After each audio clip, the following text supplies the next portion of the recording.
Senhores, como vão? Tudo bem? Em continuidade às nossas aulas de Direito Societário, eu venho, portanto, neste momento, dar continuidade ao raciocínio antes iniciado, visto que nos vídeos anteriores nós conversamos sobre as características, as regras da sociedade simples, e agora é a oportunidade de conversarmos sobre outros tipos societários. Em especial, nessa gravação, eu gostaria de falar daqueles que, por exemplo, segundo Fábio Ulloa Coelho, são chamados de tipos societários menores. Especificamente, aqui no caso, a sociedade em nome coletivo e a sociedade comandita simples. Recebem esse nome de tipos societários menores na medida em que grande parcela das sociedades empresárias constituídas no Brasil adotam outras modalidades de sociedade, principalmente a sociedade do tipo limitada, que segundo estatísticas temos mais de 90% das sociedades brasileiras sob tal modalidade. Da parcela residual, temos grande parte como sociedades anônimas também. Não obstante, há uma previsão na legislação de maneira expressa desses tipos societários menores, repito, a sociedade em nome coletivo e a sociedade comandita simples, e, embora não seja comum, há sim sociedades que adotam essas modalidades e nós temos que estar aptos a trabalhar com elas, seja na consultoria para com os nossos clientes ou também quando de disputas judiciais. Dito isso, vamos lá.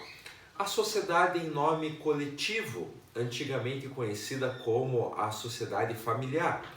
Em verdade, a primeira modalidade societária que nós tivemos na história do direito comercial foi justamente essa sociedade familiar, a qual, como já é do conhecimento do senhor, possuía responsabilidade ilimitada.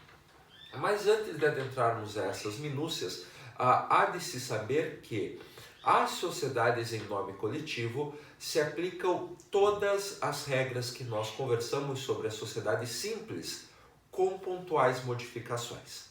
Então, quando nós trabalhamos em outra oportunidade sobre o contrato social, sobre os requisitos do contrato social, a figura do sócio de capital, do sócio de serviço, as responsabilidades de um, as responsabilidades de outro, os direitos dos sócios, a administração da sociedade, a resolução da sociedade frente a um sócio e também a dissolução da sociedade simples, as mesmas regras se aplicam, portanto, à sociedade em nome coletivo. Algumas diferenças, e que são pontuais diferenças, serão conversadas por nós aqui nesse momento. Aqui, inclusive, confirma a informação que os senhores têm de que a sociedade simples apresenta normas gerais para os tipos societários do Código Civil, de maneira que apenas alguns itens se mostram divergentes. Bom, dito isso e tendo essa informação em mente, a sociedade em nome coletivo é também uma sociedade de pessoas em que impera a affectio societatis e também uma sociedade contratual, que se rege, portanto, pelo direito contratual, especialmente no que diz respeito ao seu ato constitutivo. Ato constitutivo esse que é um contrato social que deve observar as mesmas disposições do artigo 997 do Código Civil. Então, há necessidade de ter o nome dos sócios com a sua qualificação completa, o nome empresarial, o objeto, qual é o capital social, a sua divisão de cotas e etc. Todas as cláusulas ditas essenciais, com a possibilidade de acréscimo de cláusulas acidentais. Diferentemente da sociedade simples, a sociedade em nome coletivo somente pode adotar firma social, no sentido então de que o nome empresarial corresponde ao nome dos sócios dessa sociedade.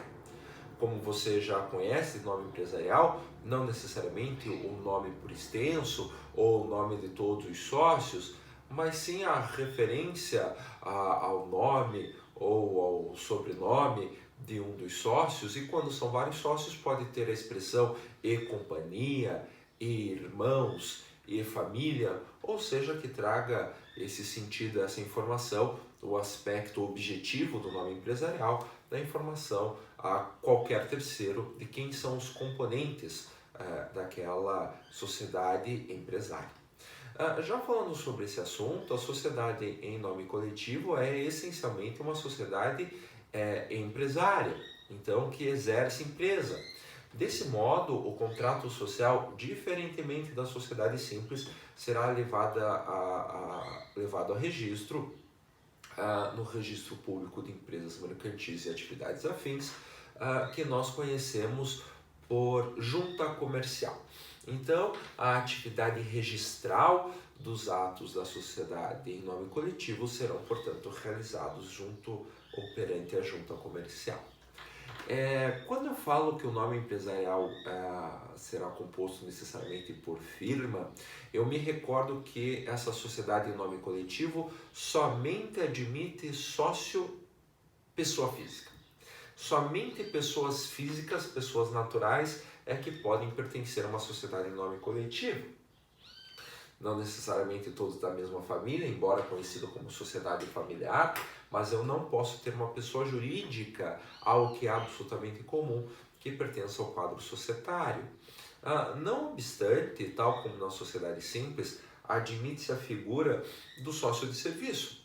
Então, eu posso ter pessoas naturais que contribuem com capital, e assim tem cotas dessa sociedade, e eu posso ter pessoas físicas que não contribuem com capital, mas pertencem ao quadro societário como sócios de serviço. Tanto que, tal como na sociedade simples, o contrato social deve dispor por quais obrigações esse sócio de serviço se obriga, inclusive sobre as penalidades previstas na lei.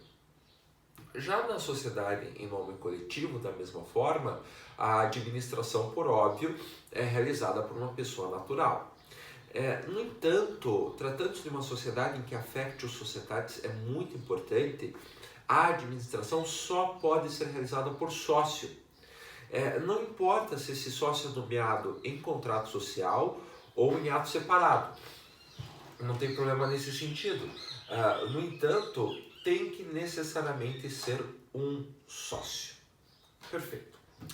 A responsabilidade desses sócios, que são pessoas naturais, aqui necessariamente é uma responsabilidade ilimitada. Ilimitada, na medida em que, na hipótese de ausência de recursos à pessoa jurídica, os sócios responderão perante os terceiros pelas obrigações contraídas em nome da sociedade. Porém, aqui um detalhe que é pouco explorado pela doutrina. Quando eu falo da sociedade simples, e quando a sociedade simples tem responsabilidade ilimitada, cada um dos sócios responde na proporção de suas cotas. Então, aquele sujeito na sociedade simples que tem 25% do capital social responde por 25% dos débitos, quando eu tenho a responsabilidade subsidiária, a responsabilidade ilimitada dos sócios. Na sociedade em nome coletivo, a responsabilidade dos sócios é solidária entre si, na medida em que um terceiro, na ausência de recursos da pessoa jurídica, pode buscar qualquer um dos sócios ou mais de um sócio e deste ou destes exigir a integralidade da obrigação devida pela pessoa jurídica, ainda que ele tenha uma parcela das cotas. Desse modo, então, há uma diferença. Na sociedade simples, o sócio responde na proporção de sua participação no capital social, e já no que diz respeito à sociedade em nome coletivo, essa responsabilidade é solidária. Pode acontecer de entre os sócios, no contrato social, ser previsto uma responsabilidade que eu poderia chamar de responsabilidade fracionária, ou seja, que entre os sócios haverá uma divisão dessas perdas. Na medida em que, perante terceiros, a responsabilidade é solidária, cumpre-se então a obrigação por inteiro, porém, entre os sócios, posteriormente ao pagamento dessa obrigação, haverá uma divisão proporcional. No entanto, essa previsão no contrato social tem efeito aos sócios, em que eles dividirão de uma determinada forma, e não a terceiros, na medida em que sempre é solidária. Essa convenção de limitação de responsabilidade entre os sócios, como eu disse, pode se dar no contrato social ou numa convenção posterior ao contrato social. E quando eu falo convenção, trata-se de um outro contrato, um outro documento escrito, pode até ser um acordo de sócios, como vocês conhecem, entre os sócios dessa sociedade em nome coletivo, desde que tenha um quórum qualificado. E quando eu falo desse quórum qualificado, tem que ser uma decisão unânime de todos os sócios da sociedade, uma decisão unânime de todos os sócios da sociedade. E aqui, como se trata de cláusula essencial, sob o meu ponto de vista, porque diz respeito à responsabilidade, eu entendo inclusive que com a participação dos sócios de serviço, uma decisão unânime sobre a divisão das perdas entre todos os envolvidos. Passo seguinte, você pode estar pensando, veja só, essa sociedade em nome coletivo,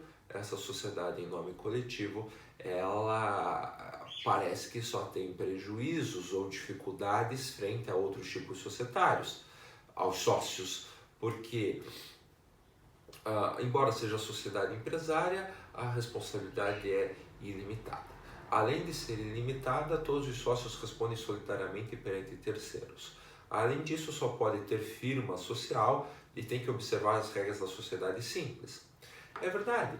Por exemplo, quando nós aprendemos a sociedade ilimitada, nós veremos que há mais vantagens do ponto de vista dos sócios a utilização desse outro modelo societário. Na verdade, há uma vantagem da sociedade em nome coletivo em relação a outros tipos societários. Uma vantagem que diz respeito à liquidação das cotas. Você sabe que uma sociedade contratual dessa natureza, o capital social é dividido em cotas, essas cotas são subscritas por um determinado sócio. E essa cota do sócio é um bem que pode ser inclusive objeto de constrição por um credor desse sócio. Então penso uma determinada sociedade, esse sócio não tem patrimônio, mas tem cotas de uma sociedade, vem um credor, penhora essas cotas, aliena essas cotas a terceiro, ou até há a possibilidade de adjudicação dessas cotas, em que esse próprio terceiro tome essas cotas para si. No entanto, essa liquidação, e liquidação aqui no sentido de transformação das cotas em dinheiro, não pode acontecer em regra na sociedade em nome coletivo. Então, ainda que o sócio da sociedade, que é uma pessoa natural, o sócio da sociedade em nome coletivo tem um débito com terceiros, esse terceiro não poderá liquidar as cotas da sociedade em nome coletivo. Em verdade, ele poderá pegar os lucros, exigir os lucros que esse sócio recebe da sociedade em nome coletivo, mas não poderá alienar essas cotas a terceiro ou mesmo ele adjudicar e ele se tornar sócio dessa sociedade. Terá esse credor que esperar a dissolução da sociedade para quando existir a dissolução, exista a liquidação dessas cotas e ele possa pegar então a verba correspondente. Em realidade, como quase tudo no direito, toda regra tem sua exceção. Então nós temos essa vantagem que não existe em outros tipos societários, da impossibilidade de você liquidar cotas numa sociedade em nome coletivo, salvo na seguinte situação ou nas seguintes situações.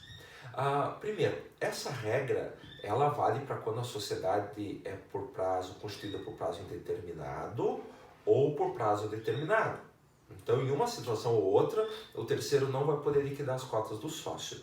Porém, quando se trata de uma sociedade por prazo determinado, acaba o prazo previsto no contrato social e não existe a liquidação da sociedade ou a sua dissolução, mais especificamente falando, você se recorda, conforme uma outra aula, que quando não existe a dissolução, a sociedade tacitamente se transforma numa sociedade por prazo indeterminado.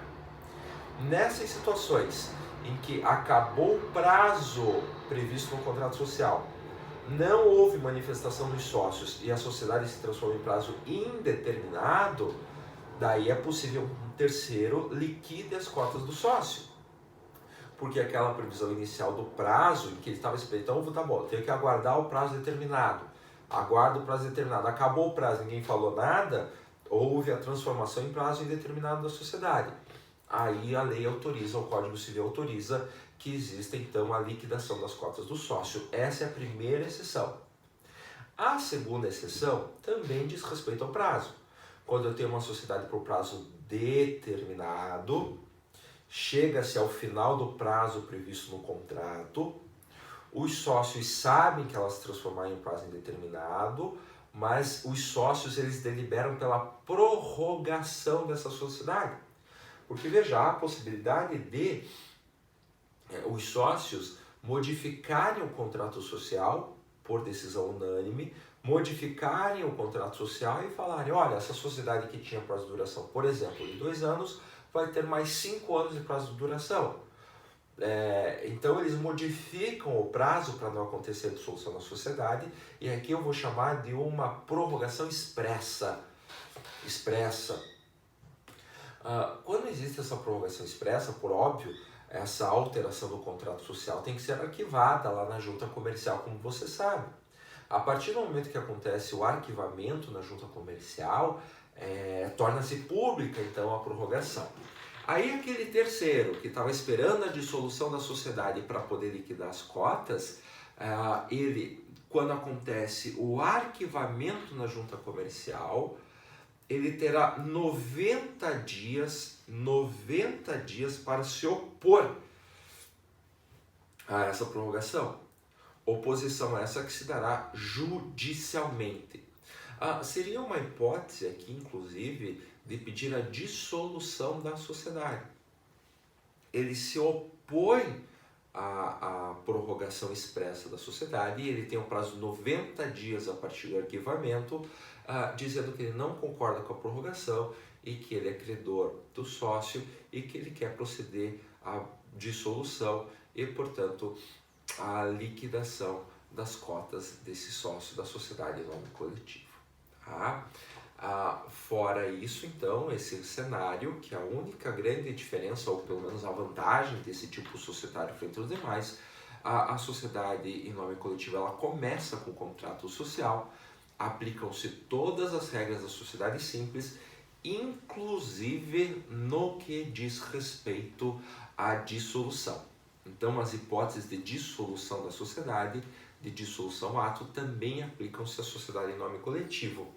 De maneira que nós temos que acrescentar mais um, porque sociedade em nome coletivo é sociedade empresária, tratando-se de empresário pode ter a falência decretada e com a decretação da falência da sociedade em nome coletivo, trata-se também de uma dissolução ato. Senhores, então essas são exposições acerca desse tipo societário usual, pouco usual, mas muito interessante. E na próxima oportunidade, no próximo vídeo, nós conversaremos sobre a sociedade como dita simples. Então, até daqui a pouco.